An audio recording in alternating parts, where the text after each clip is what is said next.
Media is a powerful weapon. That is why we need to grasp it before it could grasp us. Hello everyone. I hope you all are having a great day and enjoying your life.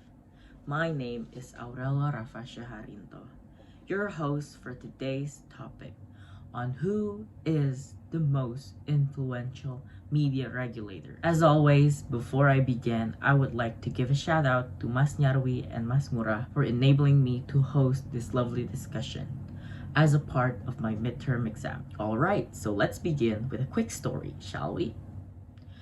Remember back in 2014 when there was a huge, obvious polarization in the television.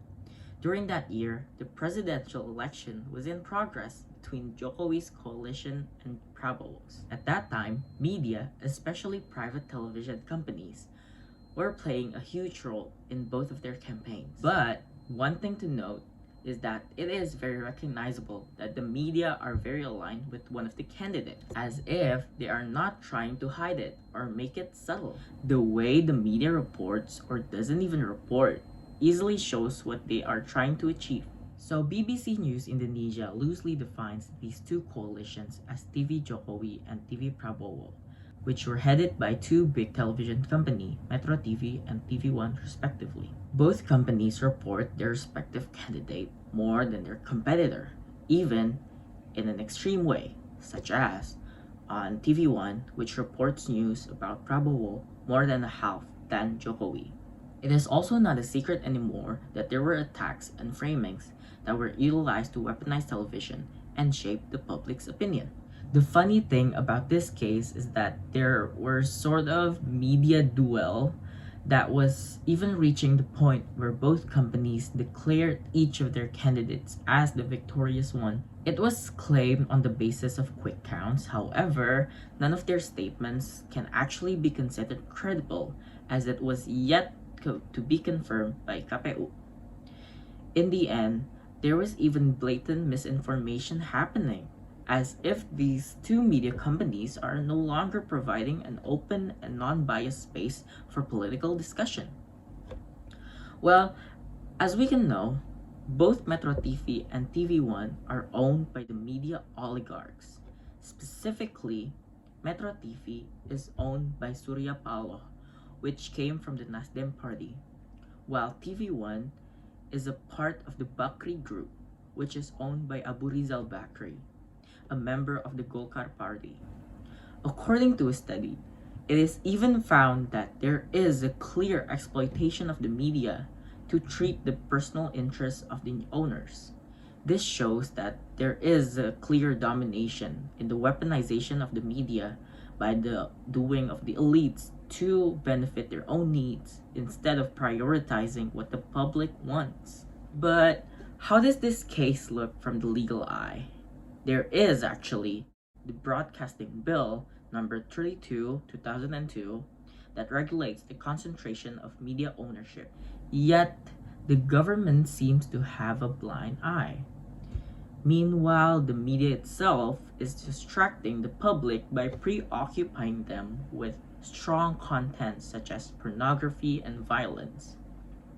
While behind it all, the media concentration is tend to be overlooked. In the case of the 2014 election, KPI did give a warning to both TV One and Metro TV on the basis of biased reporting. But the power of the media oligarchs has just started to show at that time. The 2014 election might be the start of the degradation of trust the public has in mainstream media. More political events rise: the 212 movement, Jakarta's government election in 2017, and finally, the 2019 presidential election. These events have shown how the media is full of the elite's interests, raising a high alert on whether or not our media could represent our diversity of voices. Well, the thing about media oligarchy is that there are hidden agendas behind these media elites. The idea of cartelization suggests that these owners have an agreement on issues such as prices, distribution, and perhaps even political landscape.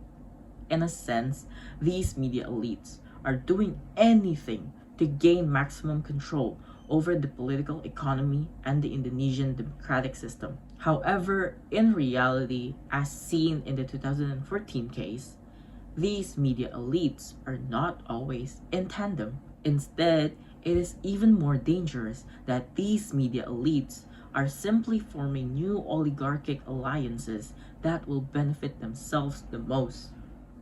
Even though we are past that authoritative state of the new order, our public sphere still doesn't seem to be free, isn't it? This lack of representation of voice and diversity of opinions shows the constant decline of trust that the public has in the mainstream media. Adding salt to the wound, the presence of alternative media right now might yet to be able to balance it out. In the end, how can we trust the policymaker if these media elites also have the power to penetrate into the government and the political field? Thus, what can we do right now? What can we do is to liberate ourselves, to pursue facts, not to reaffirm our beliefs, but to believe in facts. We have to accept that we may be wrong sometimes. So change our mindset and let us sort the facts from the lies to understand what is behind it all. In the end, media is a powerful weapon. That is why we need to grasp it before it could grasp us.